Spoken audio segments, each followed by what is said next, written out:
PC exam 2026 ಅಲ್ಲಿ ಕೇಳಿರೋ ಒಂದು aptitude question ನೋಡಿ. 500 ರೂಪಾಯಿ ಮೇಲಿನ ಏಕಕಾಲಿಕ 40% ರಿಯಾಯಿತಿ, 40% ರಿಯಾಯಿತಿ, 40% ಡಿಸ್ಕೌಂಟ್ ಕೊಡ್ತಿದ್ದಾರೆ. ಮತ್ತು ಅದೇ ಮೊತ್ತದ ಮೇಲೆ 30% ಅಂಡ್ 10%, 30% ಒಂದ್ಸಲಿ ಕೊಟ್ಟು ಅದಾದ್ಮೇಲೆ ನೆಕ್ಸ್ಟ್ ಇಮಿಡಿಯೇಟ್ ಆಗಿ 10% ಡಿಸ್ಕೌಂಟ್ ಕೊಡ್ತಾರೆ. ಎರಡು ಬೇರೆ ಬೇರೆನೇ ಇದೆ. ಈಗ ಸಾಲ್ವ್ ಮಾಡ್ಬೇಕಾದ್ರೆ ನಿಮಗೆ ಗೊತ್ತಾಗುತ್ತೆ ನೋಡಿ. ಇದು 30 + 10 40, ಬಟ್ ಇದೇ ಬೇರೆ ಬರುತ್ತೆ. ಈಗ ಕೇಸ್ 1 ತಗೊಳ್ಳೋಣ. ಕೇಸ್ 1 ಏನು? ಕೇಸ್ 1 40% ರಿಯಾಯಿತಿ, 40% ಡಿಸ್ಕೌಂಟ್. 40% ಡಿಸ್ಕೌಂಟ್ ಅಂತಂದ್ರೆ ಏನು ಗೊತ್ತಾ? 100 ರೂಪಾಯಿ ಇದ್ರೆ 40 ರೂಪಾಯಿ ಡಿಸ್ಕೌಂಟ್ ಅಂತ. 100 ರೂಪಾಯಿ ಇದ್ರೆ 40 ರೂಪಾಯಿ ಡಿಸ್ಕೌಂಟ್ ಕೊಡ್ತಾ ಇದ್ದೀನಿ ಅಂತ. ಈಗ ಅವ್ರು ಎಷ್ಟು ರೂಪಾಯಿ ಕೊಟ್ಟಿದ್ದಾರೆ?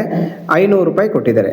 500 ರೂಪಾಯಿ ಇದ್ರೆ 100 ರೂಪಾಯಿ ಇದ್ರೆ 40 ರೂಪಾಯಿ. 500 ರೂಪಾಯಿ ಇದ್ರೆ ಹೆಂಗೆ ಕಂಡುಹಿಡಿಯೋದು? ಸಿಂಪಲ್ ಟೆಕ್ನಿಕ್ ನೋಡಿ. 100ರಿಂದ 500 ಆಗಕ್ಕೆ ಎಷ್ಟು? 5 ಮಲ್ಟಿಪ್ಲೈ ಮಾಡಬೇಕು. ಇಲ್ಲೂ 5 ಮಲ್ಟಿಪ್ಲೈ ಮಾಡಿ 200 ರೂಪಾಯಿ ಆಯಿತು. ಸೊ ಫಸ್ಟ್ ಕೇಸಲ್ಲಿ ಎಷ್ಟು ಡಿಸ್ಕೌಂಟು? 200 ರೂಪಾಯಿ. ಸೆಕೆಂಡ್ ಕೇಸ್ಗೆ ಹೋಗೋಣ. Case 2 30% and 10%. ಫಸ್ಟ್ 30% ಕೊಡ್ತಾರೆ, ಆಮೇಲೆ 10% ಕೊಡ್ತಿದ್ದಾರೆ. ಸೊ ಈಗ ಚೆಕ್ ಮಾಡೋಣ. ಫಸ್ಟ್ 30% ಕೊಡೋಣ. ಈಗ 30% ಕೊಡೋದಕ್ಕೆ ಮುಂಚೆ ಏನು ಮಾಡೋದು? 30% ಮೀನಿಂಗ್ ಏನು? 100 ರೂಪಾಯಿಗೆ 30 ರೂಪಾಯಿ ಡಿಸ್ಕೌಂಟ್ ಅಂತ. ಎಷ್ಟಿದೆ? 500 ರೂಪಾಯಿ ಇದೆ. 500 ರೂಪಾಯಿ ಇದ್ದರೆ 150 ರೂಪಾಯಿ ಡಿಸ್ಕೌಂಟ್ ಆಗುತ್ತೆ. ಯಾಕೆ ಅಂತಂದರೆ ನೋಡಿ, ಇಲ್ಲಿ 100ರಿಂದ 500 ಹೋಗೋಕ್ಕೆ 5 ಮಲ್ಟಿಪ್ಲೈ ಮಾಡಬೇಕು. ಇಲ್ಲೂ 5 ಮಲ್ಟಿಪ್ಲೈ ಮಾಡಿ. 150 ರೂಪಾಯಿ ಡಿಸ್ಕೌಂಟ್ ಆಯಿತು. ಈಗ 150 ರೂಪಾಯಿ ಡಿಸ್ಕೌಂಟ್ ಆಗಿದೆ. 500 ರೂಪಾಯಿ ಇತ್ತು. 500 ರೂಪಾಯಿಲಿ 150 ರೂಪಾಯಿ ಡಿಸ್ಕೌಂಟ್ ಕೊಟ್ಟಿದ್ದಾರೆ. ಇನ್ನು 350 ರೂಪಾಯಿ ಉಳಿತು. ಈಗ ಈ 350ಕ್ಕೆ ನೆಕ್ಸ್ಟ್ ಡಿಸ್ಕೌಂಟ್ ಅಪ್ಲೈ ಆಗುತ್ತೆ. 350 ರೂಪಾಯಿಗೆ ನೆಕ್ಸ್ಟ್ ಡಿಸ್ಕೌಂಟ್ ಏನು? 10%. ಸೊ 10% ಮೀನಿಂಗ್ ಏನು? 10% ಅಂದರೆ 100 ರೂಪಾಯಿಗೆ 10 ರೂಪಾಯಿ ಅಂತ. ಈಗ 350 ರೂಪಾಯಿಗೆ ಎಷ್ಟಾಗುತ್ತೆ? 350 ರೂಪಾಯಿಗೆ. ಸೊ ಇಲ್ಲಿ ನೋಡಿ 3% ಜಾಸ್ತಿ ಆಗಿದೆ. ಇಲ್ಲೂ ಅಷ್ಟೇ 35 ರೂಪಾಯಿ ಆಗುತ್ತೆ. ಇಲ್ಲ ಸಿಂಪಲ್ಲು, 100 ರೂಪಾಯಿಗೆ 10 ರೂಪಾಯಿ ಅಂದರೆ 350 ರೂಪಾಯಿಗೆ 35 ರೂಪಾಯಿ. 10 ಇಲ್ಲಿ 10 ಕಟ್ ಮಾಡಿ 10 ಆಗಿದೆ. ಇಲ್ಲಿ 10 ಕಟ್ ಮಾಡಿದ್ರೆ 35 ಬರುತ್ತೆ. ಈಗ ಫಸ್ಟ್ ಲೆವೆಲಲ್ಲಿ ಎಷ್ಟು ಡಿಸ್ಕೌಂಟ್ ಬಂದಿತ್ತು? 150 ರೂಪಾಯಿ ಬಂದಿತ್ತು 30% ಕೊಟ್ಟಾಗ. ಸೆಕೆಂಡು 10% ಕೊಟ್ಟಾಗ 35 ರೂಪಾಯಿ. ಎರಡೂ ಆ್ಯಡ್ ಮಾಡೋಣ. 150 ರೂಪಾಯಿ 35 ರೂಪಾಯಿ ಎರಡೂ ಆ್ಯಡ್ ಮಾಡಿದ್ರೆ 185 ಆಗುತ್ತೆ. ಸೊ ಇಲ್ಲೆಷ್ಟಿದೆ? 200 ರೂಪಾಯಿ. ಇಲ್ಲೆಷ್ಟಿದೆ? 185. ಎರಡು ಸಬ್ಟ್ರಾಕ್ಷನ್ ಮಾಡಿದ್ರೆ ಎಷ್ಟು? 15 ರೂಪಾಯಿ. ಇದು ಆನ್ಸರ್. PC ಎಕ್ಸಾಮ್ 2026 ಇಲ್ಲೊಂದು ಕ್ವಶನ್ ಇದೆ ನೋಡಿ. 6, 8, 10, 38, 102 ಇಲ್ಲಿ ಕ್ವಶನ್ ಮಾರ್ಕ್ ಅಂತ ಕೇಳಿದ್ದಾರೆ. ಸೊ ಇಲ್ಲಿ ಕ್ವಶನ್ ಮಾರ್ಕ್ ಇರೋ ಜಾಗದಲ್ಲಿ ಏನು ಅಂತ ಕಂಡುಹಿಡಿಬೇಕು ಅಂದರೆ ಫಸ್ಟ್ ಏನು ಮಾಡಬೇಕು? 6ಗೆ ಏನಿದೆ? 38 ಇದೆ. 6ಗೆ ಏನಿದೆ? 38 ಇದೆ. ಅದನ್ನು ಬರ್ಕೊಳ್ಳೋಣ. 6ಗೆ 38 ಇದೆ. ನೆಕ್ಸ್ಟು 10ಗೆ ಏನಿದೆ? 102 ಇದೆ. ಈ ಥರ ಕ್ವಶನನ್ನು ನೀವು ಸಾಲ್ವ್ ಮಾಡಬೇಕು ಅಂದರೆ ನಿಮಗೆ ಸ್ಕ್ವೇರ್ಸ್ ಗೊತ್ತಿರಬೇಕು, ಕ್ಯೂಬ್ಸ್ ಗೊತ್ತಿರಬೇಕು, ಮೆಂಟಲ್ ಕ್ಯಾಲ್ಕುಲೇಷನ್ಸ್ ಬರ್ತಾ ಇರಬೇಕು. ಸರಿನಾ? ಎಲ್ಲ ನಂಬರ್ದು ಸ್ಕ್ವೇರ್ಸು ಮೈಂಡಲ್ಲೇ ಇರಬೇಕು. ಸ್ಕ್ವೇರ್ಸು, ಕ್ಯೂಬ್ಸು. ಸೊ ಈಗ ಸ್ಕ್ವೇರ್ಸ್ ಎಷ್ಟು ಗೊತ್ತಿರಬೇಕು? ಅಟ್ಲೀಸ್ಟ್ 20ವರೆಗೂ ಸ್ಕ್ವೇರ್ಸ್ ಗೊತ್ತಿರಬೇಕು. ಕ್ಯೂಬ್ಸ್ ಎಷ್ಟು ಗೊತ್ತಿರಬೇಕು? ಅಟ್ಲೀಸ್ಟ್ 15 ಕ್ಯೂಬ್ವರೆಗೂ ನಿಮಗೆ ಗೊತ್ತಿರಬೇಕು. ಅಟ್ಲೀಸ್ಟ್ ನಿಮಗೆ ಗೊತ್ತಿಲ್ಲ ಅಂದರೆ 12 ಕ್ಯೂಬ್ವರೆಗೂನಾದರೂ ಗೊತ್ತಿರಬೇಕಾಗತ್ತೆ. ಈಗ ನೋಡಿ 6ಇಂದ 38 ಏನಿರ್ಬೋದು ಅಂತ ಮೈಂಡ್ ಕ್ಯಾಲ್ಕುಲೇಷನ್ ಮಾಡ್ತಾ ಹೋದಾಗ ನಮಗೆ ಗೊತ್ತಾಗುತ್ತೆ. ನೋಡಿ 6 ಸ್ಕ್ವೇರ್ ಎಷ್ಟು? 36. ಅದಕ್ಕೆ ನಿಯರ್ ಇದೆ. ಇನ್ನೆಷ್ಟು ಜಾಸ್ತಿ ಆ್ಯಡ್ ಮಾಡ್ತಾ ಇದ್ದೀನಿ? 2 ಆ್ಯಡ್ ಮಾಡ್ತಾ ಇದ್ದೀನಿ. ಸ್ಕ್ವೇರ್ ಮಾಡಿ 2 ಆ್ಯಡ್ ಮಾಡ್ತಾ ಇದ್ದೀನಿ. 10ಗೂ ಅಷ್ಟೇ ಸ್ಕ್ವೇರ್ ಮಾಡಿ ಆ್ಯಡ್ ಮಾಡ್ತಾ ಇದ್ದೀನಿ. ಓಕೆ, ಇಲ್ಲಿ ಸ್ಕ್ವೇರ್ ಮಾಡಿ ಆ್ಯಡ್ ಮಾಡಿದೆ 2ನ, ಇಲ್ಲಿ ಸ್ಕ್ವೇರ್ ಮಾಡಿ ಆ್ಯಡ್ ಮಾಡಿದೆ 2ನ. ಅದೇ ಥರ 8ಗೆ ಕೂಡ ಸ್ಕ್ವೇರ್ ಮಾಡಿ ಆ್ಯಡ್ ಮಾಡಬೇಕು. 8 ಸ್ಕ್ವೇರ್ ಪ್ಲಸ್ 2, 8 ಸ್ಕ್ವೇರ್ ಎಷ್ಟು? 64. 64 ಪ್ಲಸ್ 2 66. ಆನ್ಸರ್ ಎಷ್ಟು? 66.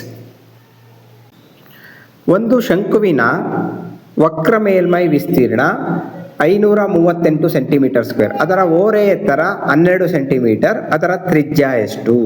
ಫಸ್ಟು ಒಂದು ಶಂಕು ಡಯಾಗ್ರಾಮ್ ಬರಿತೀನಿ ನೋಡಿ. ಶಂಕು ಚಿತ್ರ ಈ ಥರ ಇರುತ್ತೆ. ಶಂಕು, ಇವೆಲ್ಲ ಐಸ್ ಕ್ರೀಮ್ ನೋಡಿದ್ದೀರಲ್ಲ, ಅದು ಶಂಕು. ಅದನ್ನು ಉಲ್ಟಾ ಬರ್ಕೊಂಡಿದ್ದೀನಿ ಅಷ್ಟೇ. ಈಗ ಇದರಲ್ಲಿ ಯಾವ್ಯಾವ್ದು ಏನೇನು ಅಂತ ಹೇಳ್ತೀನಿ ನೋಡಿ. ಇದನ್ನ ಹೈಟ್ ಅಂತಾರೆ, ಎತ್ತರ ಅಂತಾರೆ. ಇದನ್ನ ಎತ್ತರ ಅಂತಾರೆ. ಇದನ್ನ ಎಚ್ ಇಂದ ರೆಪ್ರೆಸೆಂಟ್ ಮಾಡ್ತೀವಿ. ಇದನ್ನ ತ್ರಿಜ್ಯ ಅಂತಾರೆ, ಆರ್ ಇಂದ ರೆಪ್ರೆಸೆಂಟ್ ಮಾಡ್ತೀವಿ. ಇದು ಓರೆ ಎತ್ತರ ಎಲ್ ಇಂದ ರೆಪ್ರೆಸೆಂಟ್ ಮಾಡ್ತೀವಿ. ಈಗ ಏನೇನು ಕೊಟ್ಟಿದ್ದಾರೆ ನೋಡೋಣ. ವಿಸ್ತೀರ್ಣ ಕೊಟ್ಟಿದ್ದಾರೆ. ವಿಸ್ತೀರ್ಣದ ಫಾರ್ಮುಲಾ, ವಕ್ರ ಮೇಲ್ಮೈ ವಿಸ್ತೀರ್ಣದ ಫಾರ್ಮುಲಾ ವಕ್ರ ಮೇಲ್ಮೈ ವಿಸ್ತೀರ್ಣ ಪೈ ಆರ್ ಎಲ್. ವಕ್ರ ಮೇಲ್ಮೈ ವಿಸ್ತೀರ್ಣ ಎಷ್ಟು ಕೊಟ್ಟಿದ್ದಾರೆ? 538 ಕೊಟ್ಟಿದ್ದಾರೆ. ಅದನ್ನ ಬರ್ಕೋತೀನಿ. 538 ಇಸ್ ಈಕ್ವಲ್ ಟು ಪೈ ಅಂದರೆ 22/7 ಇಂಟು ಆರ್. ತ್ರಿಜ್ಯನ ಆರ್ ಅಂತಾರೆ, ನಮಗೆ ಗೊತ್ತಿಲ್ಲ, ಹಂಗೆ ಇಟ್ಕೊಳ್ಳೋಣ. ಎಲ್ ಕೊಟ್ಟಿದ್ದಾರೆ. ಓರೆ ಎತ್ತರ ಎಷ್ಟು? 12 ಇದೆ. ಸೊ ಆರನ್ನು ಇಲ್ಲೇ ಇಟ್ಕೊಂಡು ಇನ್ನು ಮಿಕ್ಕಿದೆಲ್ಲ ಈ ಕಡೆ ಕಳಿಸ್ತೀನಿ. 538 ಅಲ್ಲೇ ಇರಲಿ, ಇಂಟು ಇಲ್ಲಿರೋ 7 ಈ ಕಡೆ ಬಂದರೆ ಮೇಲೆ ಬರುತ್ತದೆ, 22 ಕೆಳಗಡೆ ಬರುತ್ತೆ, 12 ಕೆಳಗಡೆ ಬರ್ತದೆ. ಸೊ ಈಗ ಇದನ್ನ ನಾವು ಕ್ಯಾನ್ಸಲೇಷನ್ಸ್ ಮಾಡಬೇಕಾಗತ್ತೆ. ಸೊ ಇದನ್ನ ಕ್ಯಾನ್ಸಲೇಷನ್ ಮಾಡಿದ್ರೆ ಫೈನಲ್ ಆನ್ಸರು 14 ಬರುತ್ತೆ. ಸೊ ಕ್ಯಾನ್ಸಲೇಷನ್ ಇವಾಗ ತೋರಿಸ್ತೀನಿ ನೋಡಿ. R is equal to 14 centimetre, radius 14 centimetre. ನಿಮ್ಗೆ ಕ್ಯಾನ್ಸಲೇಷನ್ ಹೇಳ್ತಾ ಹೋಗ್ತೀನಿ ನೋಡಿ. ಫಸ್ಟು 2 ಇಂದ ಮಾಡೋಣ. 2 11 2 ಇಂದ ಮಾಡಿದ್ರೆ 2 2s 4, ಇನ್ನೂ ಒಂದು ಉಳ್ಕೊಂಡಿದೆ, 13 ಆಗುತ್ತೆ. 13 ಅಂತಂದರೆ 2 6 12, ಇನ್ನೂ ಒಂದಿದೆ 2 9. ನೆಕ್ಸ್ಟು ಈ ನಂಬರ್ಗೆ ಹೋಗೋಣ. 2 ಇಂದ ಆಗಲ್ಲ, 3 ಇಂದನೂ ಆಗಲ್ಲ.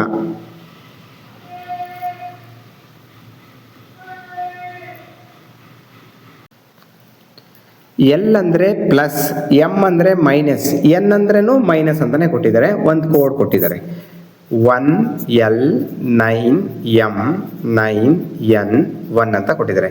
1L, ಎಲ್ ಅಂದ್ರೇನು? ಪ್ಲಸ್. 9M, ಎಮ್ ಅಂದರೆ ಮೈನಸ್ 9, ಎನ್ ಅಂದರೆ ಮೈನಸ್ 1. ಸೊ ಇದು ಎಷ್ಟಾಗುತ್ತೆ ಅಂತ ಕೇಳಿದ್ದಾರೆ. 1 + 9 10 ಆಗುತ್ತೆ. 10ನಲ್ಲಿ 9 ಹೋದರೆ 1, 1ನಲ್ಲಿ 1 ಹೋದರೆ 0. ಫೈನಲ್ ಆನ್ಸರ್ ಎಷ್ಟು? 0. ಇಲ್ಲಿ ಒಂದು ಡೈಸ್ ಚಿತ್ರ ಕೊಟ್ಬಿಟ್ಟು ಈ 4ರಲ್ಲಿ ಯಾವುದಾದ್ರೂ ಒಂದು ಕರೆಕ್ಟ್ ಆನ್ಸರ್ ಸೆಲೆಕ್ಟ್ ಮಾಡಿ ಅಂತ ಹೇಳಿದ್ದಾರೆ. ಸೊ ಇದನ್ನ ಸಾಲ್ವ್ ಮಾಡೋದಕ್ಕೆ ಒಂದು ಟೆಕ್ನಿಕ್ ಇದೆ ನೋಡಿ. ಈ ಡೈಸ್ನ ಓಪನ್ ಮಾಡಿಕೊಟ್ಟಿದ್ದಾರಲ್ಲ, 1 2 ಇದು 3 ಇದು 4 ಇದು 5 ಇದು 6 ಅಂತ ಬರ್ಕೋಬೇಕು. ಇದು 1 ಇದು 2 ಇದು 3 4 5 6. 1 ಮತ್ತು 6 ಯಾವಾಗಲೂ ಆಪೋಸಿಟ್ ಇರುತ್ತೆ. ಪ್ಲಸ್ಸು ಮತ್ತು ಆ್ಯಶು ಆಪೋಸಿಟ್ ಅಂತ. 1 ಮತ್ತು 6 ಪೊಸಿಷನ್ ಇದೆ, ಪ್ಲಸ್ಸು ಆ್ಯಶ್ ಇದೆ. ಪ್ಲಸ್ಸು ಆಪೋಸಿಟ್ ಟು ಆ್ಯಶ್, ಇದನ್ನು ಬರ್ಕೋಬೇಕು. ನೆಕ್ಸ್ಟು 2 ಮತ್ತು 4 ಯಾವಾಗಲೂ ಆಪೋಸಿಟ್ ಇರ್ತದೆ. Minus divided by opposite, minus divided by opposite. 3 ಮತ್ತು 5 ಆಪೋಸಿಟ್ ಇರ್ತದೆ. ಇಂಟು ಮತ್ತು at the rate symbol, into ಮತ್ತು at the rate symbol opposite. So ಈಗ ಯಾವ್ಯಾವ್ದು ಆಪೋಸಿಟ್ ಅಂತ ಗೊತ್ತಾಯಿತು. ಇಂಟು ಅಟ್ಗೆ opposite, minus plus divided by opposite, plus hash ಸಿಂಬಲ್ಗೆ ಆಪೋಸಿಟ್ ಅಂತ. ಈಗ ಈ 4 ಚಿತ್ರದಲ್ಲಿ ಹೆಂಗೆ ಕಂಡುಹಿಡಿಯೋದು ಅಂತಂದರೆ, ಈ ಆಪೋಸಿಟ್ಗಳು ಯಾವುದ್ರಲ್ಲೂ ಇರಂಗಿಲ್ಲ ಅಷ್ಟೇ, ಇವೆರಡು. ಈಗ ನೋಡಿ, ಇಂಟು ಅಟ್ಟು ಇದರಲ್ಲಿ ಇರಂಗಿಲ್ಲ, ಇಂಟು ಅಟ್ 2 ಇರಂಗಿಲ್ಲ, ಯಾವ್ದಾನ ಒಂದಿರಬೇಕು. ಇಂಟು ಅಟ್ ಇಲ್ಲ, ಇಂಟು ಅಟ್ ಇದೆ, ಇದು ರಿಜೆಕ್ಟು. Option C reject. ಯಾಕೆಂದರೆ ಇಂಟು ಅಟ್ ಆಪೋಸಿಟ್ ಫೇಸ್ಗಳು ಇರಂಗಿಲ್ಲ, ಇದು ರಿಜೆಕ್ಟ್ ಆಯಿತು. ಬಿಕಾಸ್ ಆಫ್ ಇಂಟು ಅಟ್, ಈ ಆಪೋಸಿಟ್ ಫೇಸಸ್ಸು ಇದರಲ್ಲಿದೆ, ಹಾಗಾಗಿ ಇದು ರಿಜೆಕ್ಟೆಡ್. ಇದರಲ್ಲಿ ನೋಡೋಣ, ಮೈನಸ್ಸು ಡಿವೈಡೆಡ್ ಬೈ ಇದೆ, ಸೊ ಇದು ರಿಜೆಕ್ಟ್. ಇದರಲ್ಲಿ ನೋಡೋಣ, ಇದರಲ್ಲಿ ಪ್ಲಸ್ಗೆ ಆಪೋಸಿಟು ಆ್ಯಶು, ಪ್ಲಸ್ಗೆ ಆಪೋಸಿಟು ಆ್ಯಶು ಇಲ್ಲ, ಸೊ ಇದು ಕರೆಕ್ಟ್ ಇದೆ. ಪ್ಲಸ್ಗೆ ಆಪೋಸಿಟು ಆ್ಯಶ್ ಇದರಲ್ಲಿದೆ, ಸೊ ಇದು ಆನ್ಸರ್ ಅಲ್ಲ. ಸೊ ಉಳಿದಿರೋದು ಆಪ್ಷನ್ ಡಿ. ರಾಗಿ ಉತ್ಪಾದನೆ 2018ರಲ್ಲಿ 5,000 ಕ್ವಿಂಟಾಲ್, 2019ರಲ್ಲಿ 10,000 ಕ್ವಿಂಟಾಲ್, 2020ರಲ್ಲಿ 15,000 ಕ್ವಿಂಟಾಲ್, 2021ರಲ್ಲಿ 12,000 ಕ್ವಿಂಟಾಲ್ ಇದೆ. ಈಗ ಅವ್ರೇನು ಕೇಳಿದರೆ 2009 ಮತ್ತು 2019, ಸಾರಿ ಕ್ವಶನ್ ರಾಂಗ್ ಬರ್ಕೊಂಡಿದ್ದೀನಿ, 2019 ಮತ್ತು 2020 ನಡುವೆ ಏರಿಕೆ ಎಷ್ಟು ಶೇಕಡ ಅಂದರೆ ಪರ್ಸೆಂಟೇಜಲ್ಲಿ ಹೇಳಿ. ಏರಿಕೆ ಎಷ್ಟಾಗಿದೆ? ಇಲ್ಲಿ 10 ಇಂದ 15, 10 ಇಂದ 15 ಅಂದರೆ 5 ಜಾಸ್ತಿ ಆಗಿದೆ. ಪರ್ಸೆಂಟೇಜಲ್ಲಿ ಹೇಳಿ ಅಂತ ಹೇಳ್ತಿದ್ದಾರೆ. ಪರ್ಸೆಂಟೇಜಲ್ಲಿ ಹೇಳೋದು ಏನು ಗೊತ್ತಾ, 10 ಇದ್ದರೆ 5 ಜಾಸ್ತಿ ಆಗಿದೆ. ಫಸ್ಟ್ ಬೇಸ್ ಎಷ್ಟಿತ್ತು, 10 ಇತ್ತು, 10ಗೆ 5 ಜಾಸ್ತಿ ಆಗಿದೆ. ಅದೇ 100 ಇದ್ದರೆ ಎಷ್ಟು ಜಾಸ್ತಿ ಆಗ್ತಿತ್ತು, 10 ಇದ್ದರೆ 5, 100 ಇದ್ದರೆ ಎಷ್ಟು, ಇಲ್ಲಿ ಎಷ್ಟು ಮಲ್ಟಿಪ್ಲೈ ಮಾಡಬೇಕು, ಇಂಟು 10. ಇಲ್ಲೂ ಅದನ್ನೇ ಮಲ್ಟಿಪ್ಲೈ ಮಾಡಿ. ಸೊ 50% ಜಾಸ್ತಿ ಆಗಿದೆ ಅಂತ ಅರ್ಥ. ಪ್ರತಿ 30 ನಿಮಿಷಕ್ಕೆ 2 ಕಿಲೋಮೀಟರ್ ಸ್ಪೀಡ್ ಜಾಸ್ತಿ ಆಗ್ತಾ ಇದೆ ಅಂತ ಕೊಟ್ಟಿದ್ದಾರೆ. ಮೊದಲ ಗಂಟೆನಲ್ಲಿ ಎಷ್ಟು, 35 ಕಿಲೋಮೀಟರ್. ಮೊದಲ ಗಂಟೆನಲ್ಲಿ 35 ಕಿಲೋಮೀಟರ್, ಫಸ್ಟ್ ಗಂಟೆನಲ್ಲಿ 35 ಕಿಲೋಮೀಟರ್. ಓಕೆ, ಎರಡನೇ ಗಂಟೆ, ಸೆಕೆಂಡ್ ಗಂಟೆ, ಯಾಕೆಂದರೆ 7 ಗಂಟೆ ಪ್ರಯಾಣ ಮಾಡಿದೆ ಅಂತ ಕೊಟ್ಟಿದ್ದಾರೆ. ನಾವು ಫಸ್ಟು, ಸೆಕೆಂಡು, ಥರ್ಡು, ಫೋರ್ತು ಆ ಥರ ಬರ್ಕೊಳ್ಬೇಕು. ಫಿಫ್ತು, ಸಿಕ್ಸ್ತು, ಸೆವೆಂತು ಎಲ್ಲ ಬರ್ಕೊಂಡು ಅದನ್ನೆಲ್ಲ ಆ್ಯಡ್ ಮಾಡಬೇಕು. ಓಕೆ, ನೆಕ್ಸ್ಟ್ ಏನು, ಫಸ್ಟ್ ಅವರಲ್ಲಿ 35 ಅಂತ ಅವರೇ ಕೊಟ್ಬಿಟ್ಟಿದ್ದಾರೆ. ಸೆಕೆಂಡ್ ಅವರಲ್ಲಿ ಏನು ಮಾಡಬೇಕು ಅಂದರೆ 35ಗೆ 4 ಆ್ಯಡ್ ಮಾಡಬೇಕು. ಯಾಕೆ ಅಂತಂದರೆ ಅರ್ಧ ಗಂಟೆಗೆ 2 ಕಿಲೋಮೀಟರ್ ಸ್ಪೀಡ್ ಜಾಸ್ತಿ ಆಗುತ್ತೆ. ಅರ್ಧ ಗಂಟೆಗೆ 2 ಕಿಲೋಮೀಟರ್ ಸ್ಪೀಡ್ ಜಾಸ್ತಿ ಅಂದರೆ 1 ಅವರ್ಗೆ 4 ಕಿಲೋಮೀಟರ್. ಸೊ 35ಕ್ಕೆ 4 ಆ್ಯಡ್ ಮಾಡಿದ್ರೆ 39. ಮತ್ತೆ 4 ಆ್ಯಡ್ ಮಾಡಿ 43, ಮತ್ತೆ 4 ಆ್ಯಡ್ ಮಾಡಿ 47, ಮತ್ತೆ 4 ಆ್ಯಡ್ ಮಾಡಿ 51, ಮತ್ತೆ 4 ಆ್ಯಡ್ ಮಾಡಿ 55, ಮತ್ತೆ 4 ಆ್ಯಡ್ ಮಾಡಿ 59. ಇದೆಲ್ಲನೂ ಆ್ಯಡ್ ಮಾಡಿದ್ರೆ 329 ಕಿಲೋಮೀಟರ್, 329 ಕಿಲೋಮೀಟರ್ ಚಲಿಸುತ್ತದೆ. ಸ್ಥಳೀಯ ರೈಲುಗಳು 12 ಕಿಲೋಮೀಟರ್ ಪರ್ ಅವರ್ ವೇಗದಲ್ಲಿ 20 ನಿಮಿಷಗಳ ಅಂತರದಲ್ಲಿ ನಿಲ್ದಾಣದಿಂದ ಹೊರಡುತ್ತವೆ. ಸೊ ಫಸ್ಟ್ ಸ್ಟೆಪ್ ನೋಡೋಣ. ಹಂಗಾದ್ರೆ ದೂರ ಎಷ್ಟು ಅಂತ ಕಂಡುಹಿಡಿಯೋಣ. ದೂರ ಎಷ್ಟು, ಸೊ ಸ್ಪೀಡ್ ಎಷ್ಟು, 12 ಕಿಲೋಮೀಟರ್ ಪರ್ ಅವರು ಇಂಟು ಟೈಮ್. ಸ್ಪೀಡು ಮತ್ತು ಟೈಮ್ ಮಲ್ಟಿಪ್ಲೈ ಮಾಡಿದ್ರೆ ದೂರ ಬರುತ್ತೆ. ಸ್ಪೀಡ್ ಆಯಿತು, ಟೈಮ್ 20 ನಿಮಿಷ. ಸೊ 20 ನಿಮಿಷ ಅಂತಂದರೆ ನಾವು ಗಂಟೆ ಕನ್ವರ್ಟ್ ಮಾಡ್ಕೋಬೇಕು. 20/60. ಸೊ ಇದನ್ನು ಕ್ಯಾನ್ಸಲ್ ಮಾಡ್ತೀನಿ. 12 1 12 5 60. ಟೇಬಲ್ಸ್ ಎಲ್ಲ ಚೆನ್ನಾಗಿ ಗೊತ್ತಿರಬೇಕು. 5 1 5 4 4 ಕಿಲೋಮೀಟರ್ ಚಲಿಸುತ್ತದೆ. ಆಯಿತು.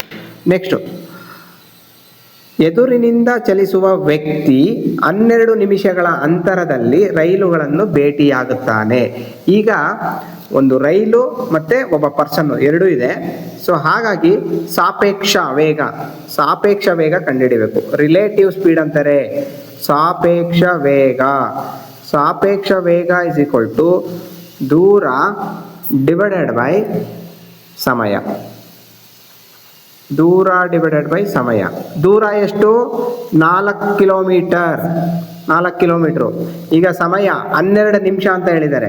12 ನಿಮಿಷ ಅಂದರೆ 12/60. ಯಾಕೆ, ಗಂಟೆ ಕನ್ವರ್ಟ್ ಮಾಡ್ಕೊಳಕ್ಕೆ. ಈಗೇನಾಗುತ್ತೆ ಇಲ್ಲಿ ನೋಡಿ, 12/60 ಇಲ್ಲಿ ಮೇಲೆ ಹೋದರೆ 4 ಇಂಟು 60/12 ಆಗುತ್ತೆ. 4 1 4, 4 3 12, 3 1 3, 3 20 60. So 20 kilometre per hour. ಇದು ಸಾಪೇಕ್ಷ ವೇಗ. ಈಗ ಎದುರಿನಿಂದ ಒಂದೇ ಡೈರೆಕ್ಷನ್ ಅಲ್ಲ, ಆಪೋಸಿಟಾಗಿ ಬರ್ತಾವನೆ.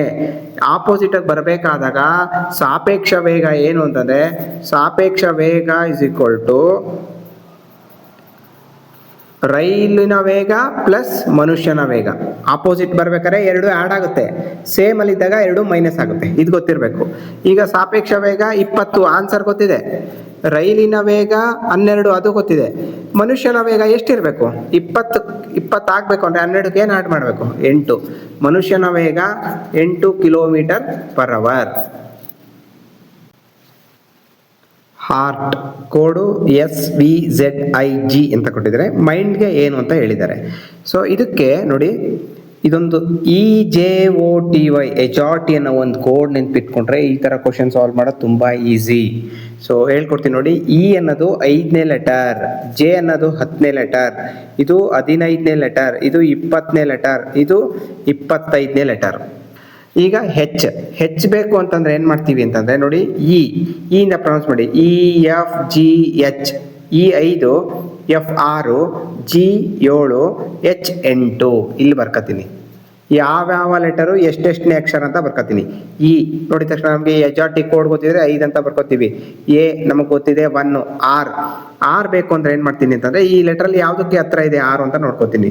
ಸೊ ಆರ್ ಬಂದ್ಬಿಟ್ಟು ಓ ಪಿ ಕ್ಯೂ ಆರ್. ಓ ಅನ್ನೋದು 15ನೇದು, ಪಿ ಕ್ಯೂ ಆರ್ ಅಂದ್ರೆ 15 + 3 18. ಟಿ ಅನ್ನೋ ಲೆಟರು ಟಿ ಆಲ್ರೆಡಿ 20 ಡೈರೆಕ್ಟ್ ಆಗಿ ಗೊತ್ತಿದೆ. ನಂಬರ್ಗಳು ಬರ್ಕೊಳ್ಳೋಣ. ಈಗ ಇದೇ ತರ ಇದನ್ನು ಬರ್ಕೊಳ್ಳೋಣ. ಎಸ್ ಎಷ್ಟನೇ ಅಕ್ಷರ ಇದೆ? ಎಸ್ ಯಾವ ಲೆಟರ್ ಹತ್ರ ಇದೆ? O P Q R S 4 ಅಕ್ಷರ ಆದ್ಮೇಲೆ ಬರ್ತದೆ 19ನೇ ಅಕ್ಷರ. ವಿ ಟಿ ಆದ್ಮೇಲೆ ಬರ್ತದೆ ಟಿ ಯು ವಿ 22ನೇ ಅಕ್ಷರ. ಝೆಡ್ ಈಸಿಯಾಗಿ ಗೊತ್ತಾಗುತ್ತೆ 26. ಇದು ನಮಗೆ ಗೊತ್ತಾಗುತ್ತೆ. ಐ ಅಲ್ವಾ? ಐ ಬಂದ್ಬಿಟ್ಟು ಜೆ, ಇದು ಇ ಆದ್ಮೇಲೆ ಬರ್ತದೆ ನೋಡಿ. F G H I 4 Akshara 9. G ಬೇಕಲ್ವಾ? ಇ ಆದ್ಮೇಲೆ ಬರ್ತದೆ ಎಫ್ ಜಿ 2 ಅಕ್ಷರ 5 + 2 7. ಈಗ ಕಂಪೇರ್ ಮಾಡೋಣ. ಇವೆರಡು ಆ್ಯಡ್ ಮಾಡಿದ್ರೆ ಎಷ್ಟು ಬರುತ್ತೆ? 27 ಬರ್ತದೆ. ಇವೆರಡು ಆ್ಯಡ್ ಮಾಡಿದ್ರೆ ಎಷ್ಟು ಬರುತ್ತೆ? 27. ಇವೆರಡು ಆ್ಯಡ್ ಮಾಡಿದ್ರೆ 27. ಇವೆರಡು ಆ್ಯಡ್ ಮಾಡಿದ್ರೆ 27. ಇವೆರಡು ಆ್ಯಡ್ ಮಾಡಿದ್ರೆ 27. Okay, right. ಹಂಗಾದ್ರೆ ಎಮ್ ಎಷ್ಟನೇ ಅಕ್ಷರ? ಎಲ್ಲ ಆ್ಯಡ್ ಮಾಡಿದ್ರೆ 27 ಬರಬೇಕು. ಎಮ್ ಅನ್ನೋದು ಎಷ್ಟನೇ ಅಕ್ಷರ ನೋಡೋಣ. ಎಮ್ ಅನ್ನೋದು ನಾನು ಡೈರೆಕ್ಟಾಗಿ ಬರಿತೀನಿ, ಇದೇ ಕೋಡ್ ಯೂಸ್ ಮಾಡ್ಕೊಳ್ಳಿ. ಎಮ್ ಅನ್ನೋದು 13ನೇ ಅಕ್ಷರ. ಇಲ್ಲಿ ನಮಗೆ 27 ಬರಬೇಕು ಅಂದರೆ 14ನೇ ಅಕ್ಷರ ಯಾವುದು ಅಂತ ಬರ್ಕೋಬೇಕು. ಐ ಅನ್ನೋದು ಎಷ್ಟನೇ ಅಕ್ಷರ? ಐ ಅನ್ನೋದು 9ನೇ ಅಕ್ಷರ. ಎನ್ ಅನ್ನೋದು ಎಷ್ಟನೇ ಅಕ್ಷರ? 14ನೇ ಅಕ್ಷರ. ಡಿ ಅನ್ನೋದು ಎಷ್ಟನೇ ಅಕ್ಷರ? 4. ಈಗ ಇಲ್ಲಿ 9 ಇದೆ. 27 ಹಾಕ್ಬೇಕು. 27 ಆಗ್ಬೇಕು ಅಂದ್ರೆ 18ನೇ ಅಕ್ಷರ ಬೇಕು. 18ನೇ ಅಕ್ಷರ ಅಂತ ಅಂದ್ರೆ ಆರ್. 18ನೇ ಅಕ್ಷರ ಬೇಕು. ಎನ್ 14. 14ಕ್ಕೆ ಇನ್ನೆಷ್ಟು? 13 ಸೇರಿಸ್ಬೇಕು. 13ನೇ ಅಕ್ಷರ. 4ಕ್ಕೆ 27 ಆಗ್ಬೇಕು ಅಂದ್ರೆ 23 ಸೇರಿಸ್ಬೇಕು. 14ನೇ ಅಕ್ಷರ ಎಷ್ಟು? 14ನೇ ಅಕ್ಷರ ಎನ್. 18ನೇ ಅಕ್ಷರ ಆರ್. 13ನೇ ಅಕ್ಷರ ಎಂ. 23ನೇ ಅಕ್ಷರ ಡಬ್ಲ್ಯೂ.